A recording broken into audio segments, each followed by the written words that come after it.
Okay, the next piece up is this lovely dresser. And I laugh because it wasn't lovely when I found it.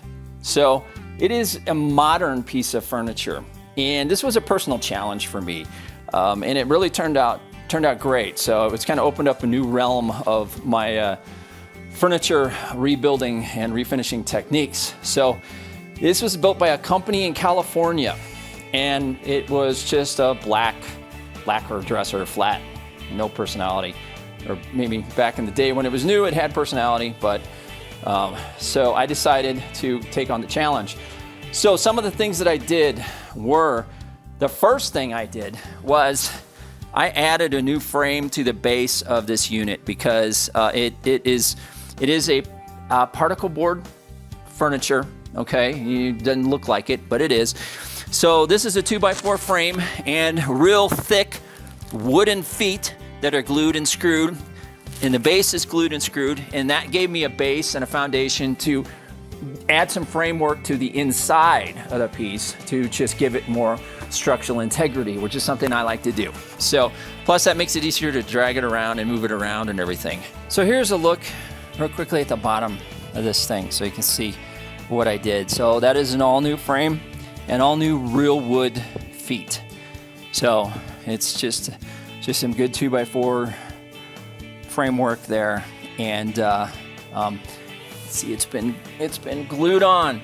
So that just added to the structural integrity. That allowed me to actually screw down from inside to a real wood frame. So I do that kind of thing on a lot of furniture because I have a stock of like these real wood feet that really added to just the quality of the piece. So it is now very, very nice and solid. So the other thing was the top. So I wanted to give it kind of a farmhouse feel. And so I added these real top to it. So this is real wood that's been rescued, and it's been stained with a polyurethane on it. You can see some of the shine here. And then I polished the polyurethane and added and waxed it.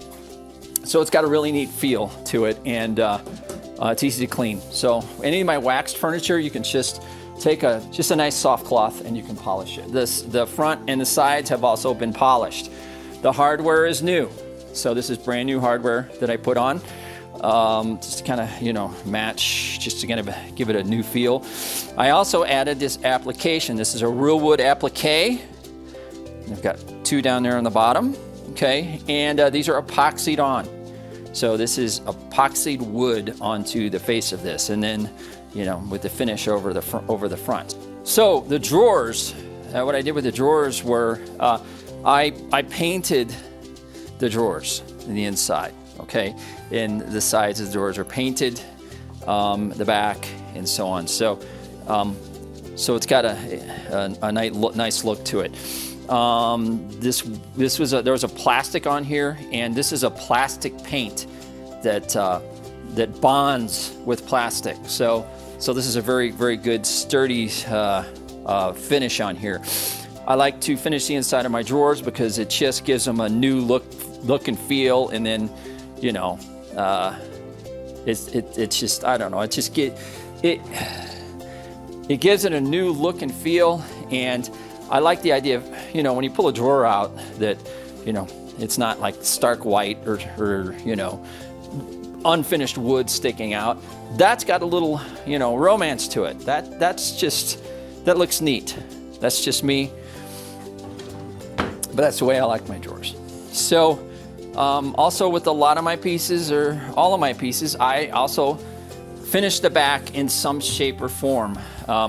Being a coat of paint or a primer, a lot of furniture manufacturing, they will not finish the back of a piece of furniture. I like to. I even, spray on the insides sometime too. It's just, to me, it's going to help it last longer, because somebody spills something, I've seen stuff where there's just like this goop running down the back, or a kid spilled something and never told mom. 7 years later, you find it. So that helps guard against unseen stains and things like that. You can also see here that I added to the frame on the back here, glued and screwed. There's a frame on more framing on the inside here, and also on the inside I glued and added some pieces to the inside just to help. A little bit here and there, just like building a guitar, an instrument, or a violin or something. You know, a lot of little things add strength. So anyway, I'll have the measurements of this in the description, but that is a little bit about where this piece came from, and you can kind of see it as not just your average dresser anymore. This is not something you can go find in a store. And the drawers open nice and easy and smoothly.